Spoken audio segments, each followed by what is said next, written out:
காஞ்சிபுரத்தில் நோன்பு பெருநாள் எனும் ரமலான் ஈத் பெருநாள் திரள் தொழுகை. தமிழ்நாடு தௌஹீத் ஜமாத் காஞ்சிபுரம் கிளை சார்பில் நபிகள் நாயகம் காட்டிய வழியில் 10 இடங்களில் திரள் தொழுகை நடைபெற்றது. காஞ்சிபுரம் ஒலி முகமது பேட்டை பகுதியில் உள்ள நடுநிலைப் பள்ளியில் நோன்பு பெருநாள் திரள் தொழுகை நடைபெற்றது. சிறப்பு தொழுகையில் சுமார் 1000க்கும் மேற்பட்ட ஆண்களும் பெண்களும் கலந்து கொண்டு தொழுகை மற்றும் சிறப்பு பிரார்த்தனையில் ஈடுபட்டனர். தமிழ்நாடு தௌஹீத் ஜமாத்தின் மாநில பேச்சாளர் அபுபக்கர் மிஸ்க் அவர்கள் பெருநாள் குத்பா எனப்படும் சொற்பொழிவு நிகழ்த்தினார். சான்றோர் குரல் செய்திகளுக்காக காஞ்சிபுரம் மாவட்ட செய்தியாளர் ஆகாசுடன் செய்தி வாசிப்பாளர் முத்துலட்சுமி.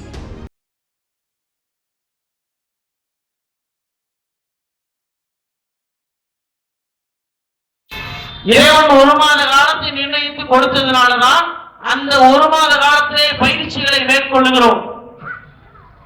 இந்த ரமலான் என்பது நமக்கு கொடுத்த பயிற்சிகள் அனைத்தும் சாதாரணமான பாடங்களா? எந்த ஆசிரியராவது இந்த ரமலான் கற்றுத்தரக்கூடிய அளவுக்கு பாடத்தை சொல்லித்தர முடியுமா? எந்த பல்கலைக்கழகமாவது பாடத்தை நடத்த முடியுமா? எவ்வளவு பாடங்கள், எவ்வளவு படிப்பினைகள்! ரமலானுடைய மாதத்தில் நாம் என்ன நினைத்துக் கொண்டிருக்கிறோம்? இரவு தொழுகையை தொழுதோம், நோன்பு வச்சுட்டோம், கியாமுல் தொழுதோம், பட்டினி கிடந்தோம். இது மட்டும்தான் நம்முடைய எண்ணத்துல நிற்கும்.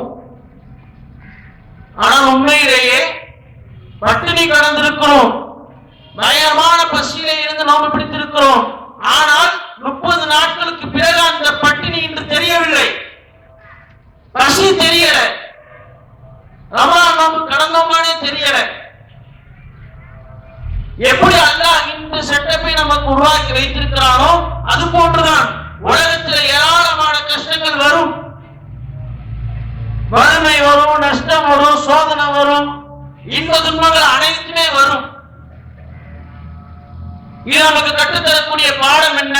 உலகத்தை விட்டு இறந்து கபருக்குழிக்குள்ள போனோனே இந்த உலகத்திற்காக வாழ்ந்தோம் அப்படின்னு பட்டினி எப்படி நமக்கு தெரியலையோ அது மாதிரி உலக வாழ்க்கையை பத்தி ஒரு இது தெரியாது.